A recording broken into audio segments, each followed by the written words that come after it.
नमस्कार दोस्तों, कैसे हैं आप सब। आशा करता हूँ बहुत ही अच्छे और बहुत ही स्वस्थ और बहुत ही मस्त होंगे। जैसा कि आप सभी को पता है, कल यानी 5 जून को माँ पाटेश्वरी विश्वविद्यालय के बीए प्रथम वर्ष द्वितीय सेमेस्टर के जितने भी छात्र छात्राएं हैं उनकी परीक्षा है। Political theory and concept paper code, आप लोग ध्यान रखिएगा, आपका पेपर कोड ये है। और जिस किसी की अभी कल ये वाली परीक्षा है, इस पेपर कोड का वो पेपर देने जा रहे हैं। मैं 140 क्वेश्चंस लेके आया हूँ।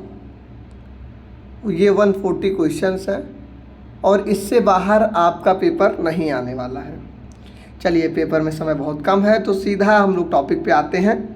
और इस वीडियो को आप अभी तक आपने कुछ नहीं पढ़ा होगा और 2 से 3 बार ये वीडियो देख लेते हैं तो मैं यहाँ से दावा करके जाता हूँ कि आप 60+ क्वेश्चंस अटेम्प्ट करेंगे, करेक्ट अटेम्प्ट करेंगे। ठीक है, चलिए शुरू करते हैं। राजनीति विज्ञान का जनक अरस्तु को माना जाता है। मोस्ट इम्पॉर्टेंट क्वेश्चन है, कई बार पूछा गया है, ध्यान रखिएगा इसका। गार्नर के अनुसार राजनीति विज्ञान का प्रारंभ और अंत राज्य के साथ होता है। ठीक है, ये कैसे पूछेगा क्वेश्चन, किसके अनुसार राजनीति विज्ञान का प्रारंभ और अंत राज्य के साथ होता है, तो आपको गार्नर, अरस्तु, हॉब्स, लॉक, रूसो, तो गार्नर रहेंगे। ठीक है। पॉलिटिक्स पुस्तक के लेखक कौन है, तो इसके लेखक हैं अरस्तु। और एक पुस्तक और है द प्रिंस। द प्रिंस कई बार पूछा गया है, ध्यान रखिएगा। द प्रिंस के लेखक हैं मैकियावेली। ऐसे कई सारे किताबें हैं, अब इसमें आएगा, मैं आपको बताता चलूँगा। ठीक है। यूनानी भाषा के शब्द पोलिस का अर्थ नगर राज्य होता है। इस शब्द का अर्थ भी कई बार पूछा गया है। अब आप ये पूछेंगे कि मैं किस बेस पे कह रहा हूँ कई बार पूछा गया है, क्योंकि जब माँ पाटेश्वरी विश्वविद्यालय नहीं था तो सिद्धार्थ विश्वविद्यालय आप लोग की परीक्षाएं कंडक्ट कराता था। उन सब के PYQ, अन्य विश्वविद्यालय के PYQ और नई यूनिवर्सिटी है कहाँ से पेपर बना देगी, इससे बाहर ये लोग पेपर बना नहीं सकते। तो यहाँ से मैं वादा करके जाता हूँ। चलिए, अगला है कि अरस्तु ने राजनीति विज्ञान को सर्वोच्च विज्ञान का, ध्यान रखिएगा। राजनीति विज्ञान को सर्वोच्च विज्ञान अरस्तु ने कहा है। एक बहुत बड़े यूट्यूबर हैं, उन्होंने बताया कि बोंदा महोदय ने कहा है। तो ध्यान रखिएगा, ऐसे कंटेंट से बचिएगा जो कंटेंट गलत हो। लासवेल के अनुसार राजनीति यह तय करती है कि कौन क्या कब और कैसे पाता है। ठीक है, हेराल्ड लासवेल। गार्नर और गेटेल राजनीति विज्ञान की प्रकृति को विज्ञान और कला दोनों मानते हैं। ये सब बहुत चुनिंदा प्रश्न लेके आया हूँ आपके लिए। सिले ने इतिहास को राजनीति विज्ञान की जड़ और राजनीति विज्ञान को इतिहास का फल बताया है। अब जितने भी लोग MLK PG कॉलेज में होंगे बलरामपुर डिस्ट्रिक्ट में, मैं उनको ये बताना चाहता हूँ, आप लोग जाना इंग्लिश डिपार्टमेंट जो वहाँ ऊपर है, वहाँ ये लाइन लिखी हुई है दीवार पे, और सेम लाइन लिखी है। फ्रीमैन का कथन है कि जो इतिहास नहीं है वह राजनीति है और जो राजनीति नहीं है वह इतिहास है। ध्यान रखिएगा।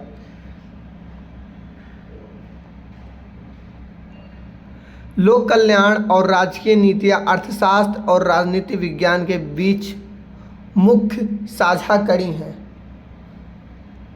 राजनीति विज्ञान का दायरा मुख्य रूप से राज्य और सरकार के इर्द गिर्द घूमता है। समाज शास्त्र को सभी सामाजिक विज्ञानों की जननी माना जाता है। आप पूछेंगे पॉलिटिकल साइंस में समाज शास्त्र के कहाँ से आ गया, तो ध्यान रखिएगा, समाजवाद मिलके एकदम राजनीति चलती है। नीति शास्त्र राजनीति विज्ञान को मूल्यों, आदर्शों और नैतिक आचरण का आधार प्रदान करता है।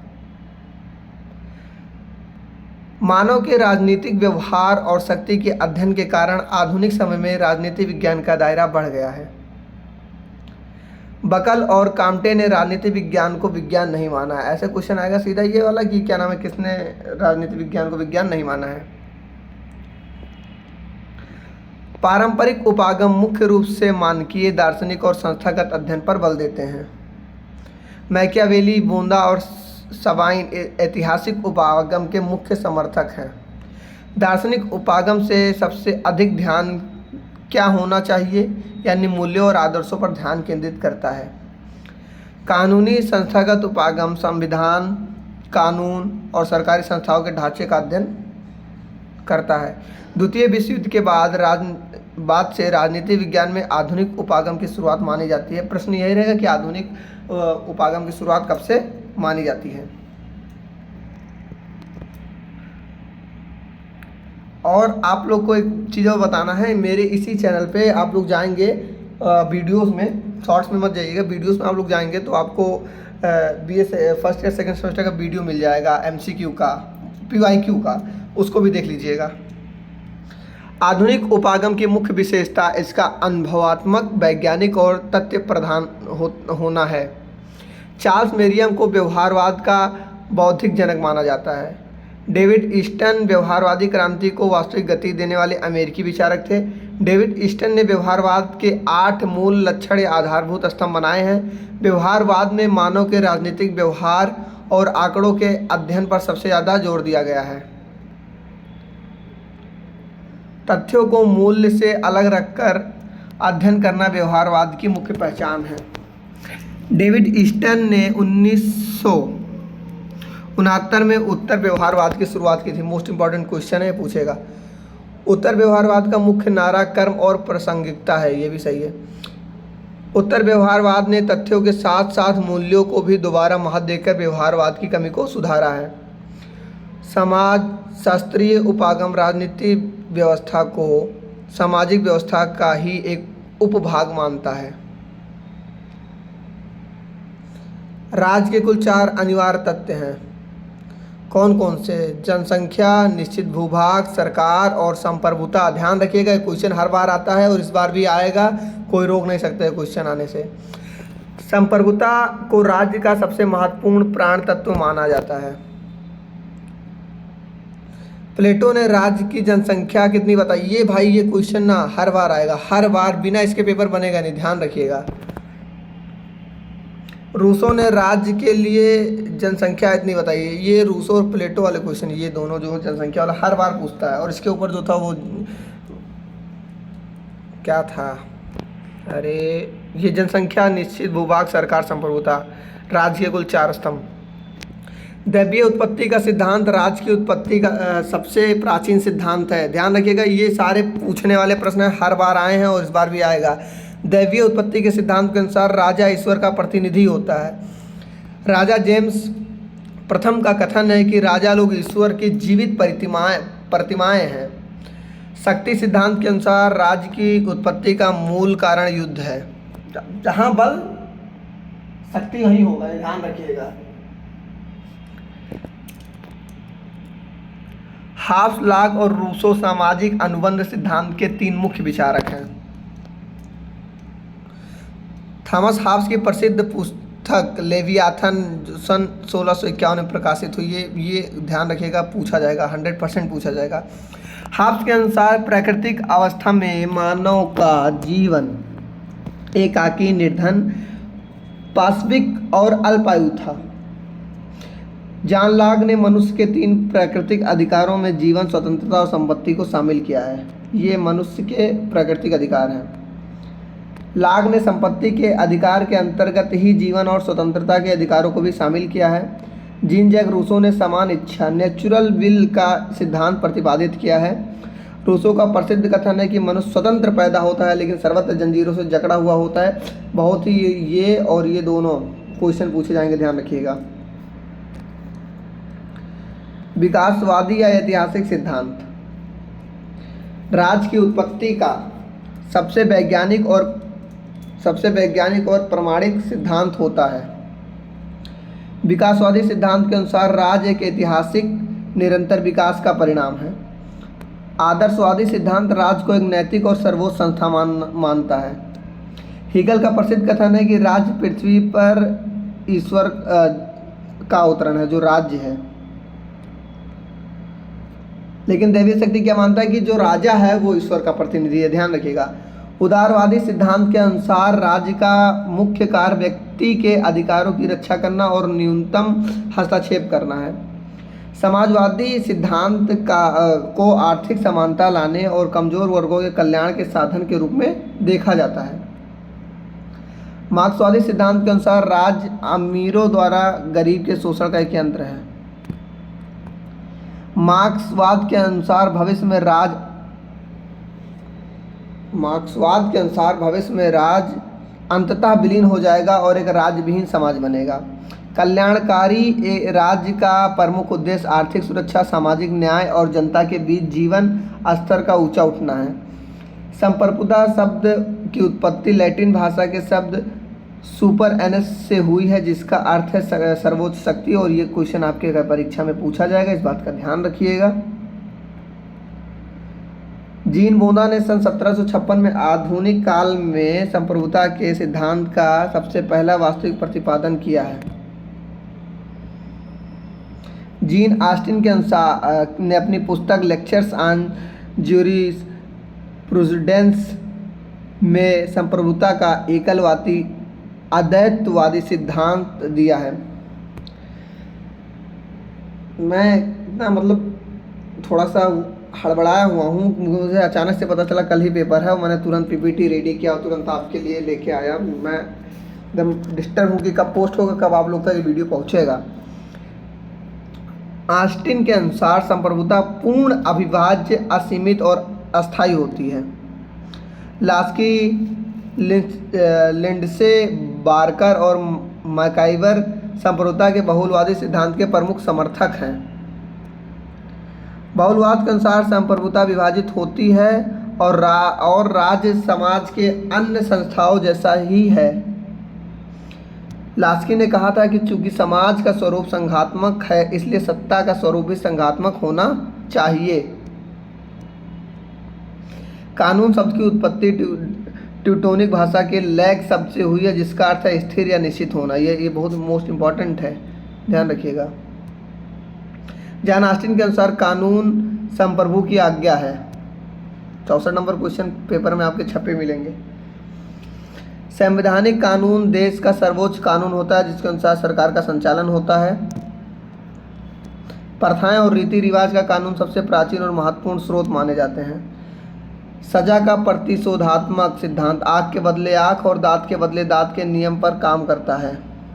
प्रतिशोधात्मक मतलब मारे हो तो मारूंगा, थप्पड़ मारे हो तो थप्पड़ मारूंगा, गोली मार तो गोली मारूंगा, ध्यान रखिएगा। निवारक सिद्धांत का मुख्य उद्देश्य अपराधी को कठोर दंड देकर समाज के सामने उदाहरण पेश करना होता है। ये सब ध्यान से पढ़िएगा, सब इसी से क्वेश्चन बनेगा। ये एकदम 100% मैं एकदम लिख के दे दूँ कि इस पीपीटी से ही सारे क्वेश्चन बनने वाले हैं।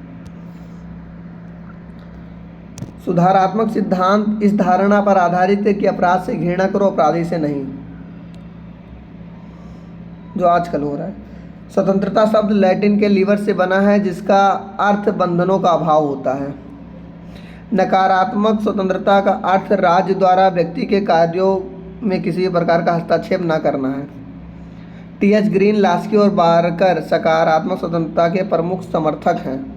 3-4 नाम दे देगा, अब इनमें से एक नाम इनका रहेगा और 3 अलग रहेगा, और पूछ लेगा कि क्या नाम है, कौन सकारात्मक स्वतंत्रता के समर्थक हैं, या इन तीनों लोग का नाम दे देगा और पूछ लेगा कि कौन नहीं है समर्थक। सकारात्मक स्वतंत्रता का वास्तविक अर्थ ऐसी सामाजिक परिस्थितियों का होना है जिसमें व्यक्ति अपना पूर्ण विकास कर सके। लॉर्ड एक्टन और डी टैगविले का मानना है कि स्वतंत्रता और समानता एक दूसरे के विरोधी हैं। लास्की, रूसो और टाउनी स्वतंत्रता और समानता को एक दूसरे से पूरक मानते हैं। प्लेटो ने अपनी प्रसिद्ध पुस्तक द रिपब्लिक में न्याय की विस्तृत व्याख्या की है, और ये क्वेश्चन पूछेगा कि प्लेटो की पुस्तक का क्या नाम है। प्लेटो के अनुसार अपने निर्धारित कार्य को करने और दूसरे कार्य में हस्तक्षेप न करना ही न्याय है। अरस्तु ने सबसे पहले वितरणात्मक न्याय का सिद्धांत दिया था। John Rawls a theory of justice पुस्तक के लेखक हैं, सब किताबें ध्यान रखिएगा। राजनीति विज्ञान में शक्ति का अर्थ दूसरे के व्यवहार से अपनी इच्छा के अनुसार प्रभावित करने की क्षमता है। शक्ति बल का प्रयोग आधारित और दमनकारी होती है, जबकि प्रभाव मनोवैज्ञानिक और स्वैच्छिक होता है। जब शक्ति को कानूनी या नैतिक रूप से जनता की स्वीकृति मिल जाती है तो वह सत्ता बन जाती है।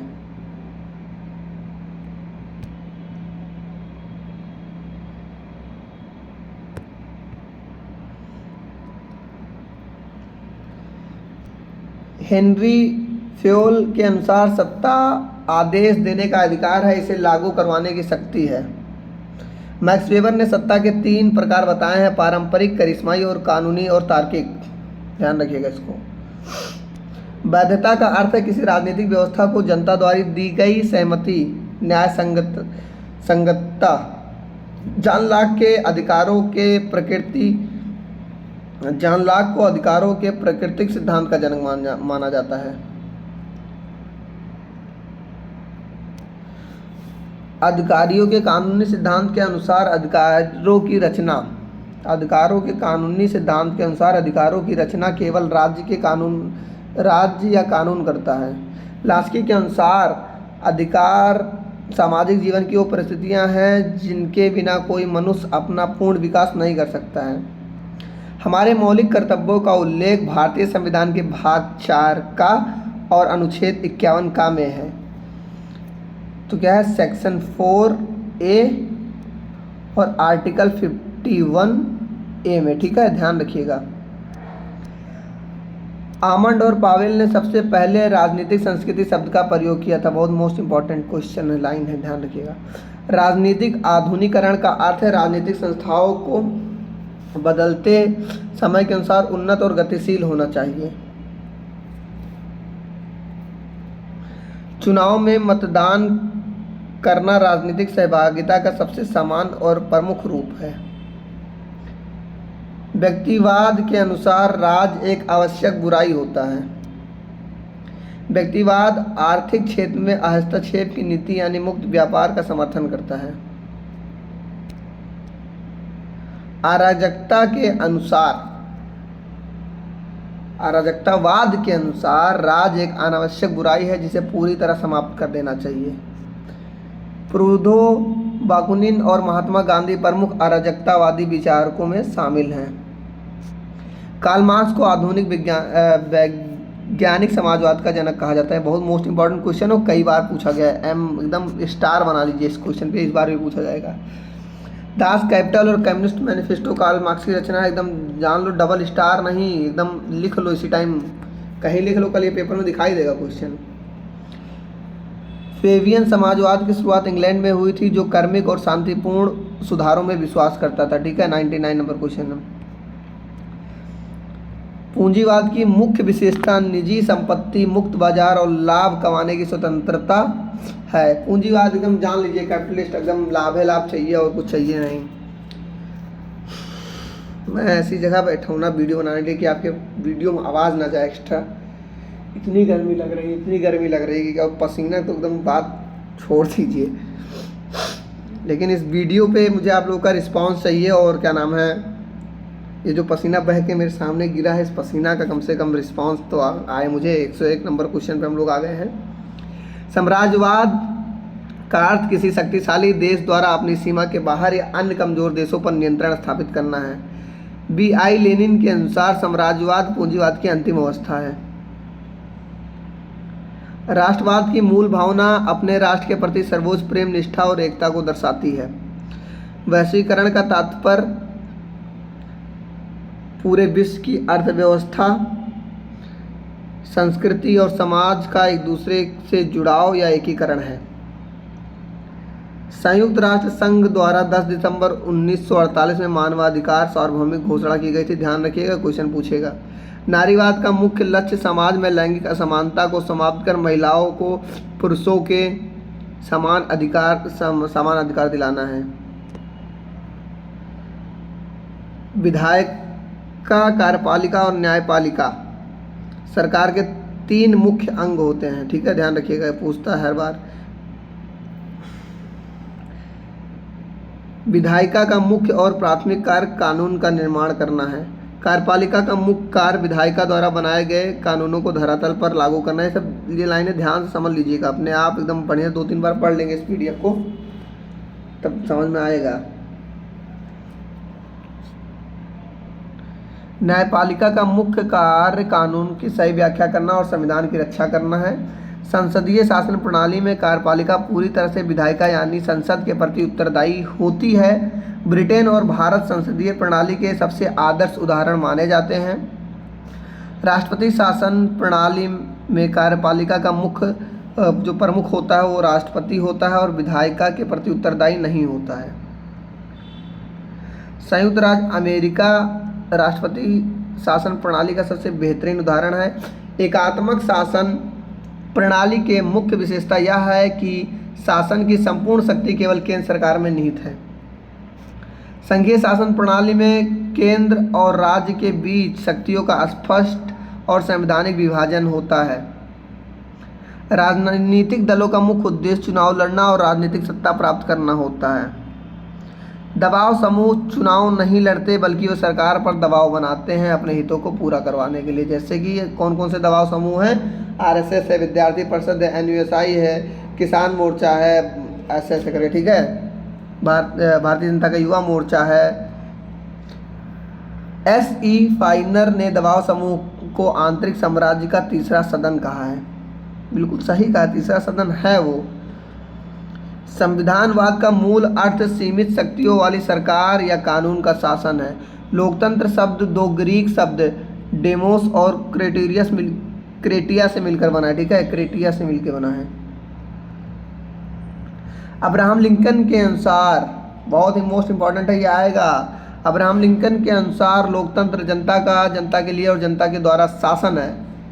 प्रत्यक्ष लोकतंत्र वर्तमान समय में स्विट्जरलैंड के कैंटेनों में पाया जाता है। भाई ये तुमको 6 सेमेस्टर तक देखने को मिलेगा ये चीज़, स्विट्जरलैंड वाला। लास्ट ईयर में भी ये है, जब आप कंपैरेटिव पॉलिटिक्स पढ़ेंगे तो आपको स्विट्जरलैंड और ये सब पढ़ना पड़ेगा तब, और 4th सेमेस्टर में भी ध्यान रखिएगा।